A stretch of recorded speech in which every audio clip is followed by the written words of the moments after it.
ಕನ್ನಡ ನಾಡು, ಇದು ಕನ್ನಡಿಗರ ನಾಡಿಮಿಡಿತ. ಅಧ್ಯಕ್ಷ, ಬಳ್ಳಾರಿ ಘಟನೆ ಬಗ್ಗೆ ಮುಖ್ಯಮಂತ್ರಿಗಳು ಕ್ಲಾರಿಫಿಕೇಶನ್ ಕೊಡ್ತಾರೆ ಅಂತ ನಾನು ಆಮೇಲೆ ನಿಮ್ಮ ಬಳ್ಳಾರಿ ಗಲಾಟೆ ಅವರೇ ಹೇಳ್ತಾರೆ ಅಂತ ಅನ್ಕೊಂಡಿದ್ದೆ ನಾನು. ಸರ್, ಬಳ್ಳಾರಿ ಬಗ್ಗೆ SIT ಮಾಡಿದೀವಿ, CID ಅಲ್ಲ, SIT ಮಾಡಿದೀವಿ, CID ಕೊಟ್ಟಿದ್ದೀವಿ, CID ಮಾಡಿದೀವಿ. ಈಗ ಅವ್ರ ಮತ್ತೆ ನೀವು ಕಂಕ್ಲೂಡ್ ಮಾಡಿ. CID ಮಾಡಿದೀವಿ. ಅದು ತನಿಖೆ ಕೂತ್ಕೊಳ್ಳಿ ಜನಾರ್ದನ್ ರೆಡ್ಡಿ ಅವರೇ.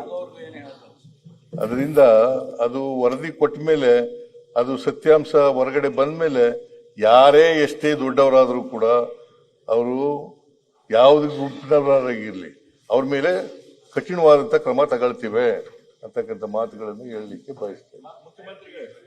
ಸಬ್ಸ್ಕ್ರೈಬ್ ಮಾಡಿಕೊಳ್ಳಲು ಕೂಡಲೇ ಪಕ್ಕದಲ್ಲಿ ಕಾಣುವ ಬೆಲ್ ಐಕಾನ್ ಕ್ಲಿಕ್ ಮಾಡಿ ನೋಟಿಫಿಕೇಶನ್ ಪಡೆಯಿರಿ.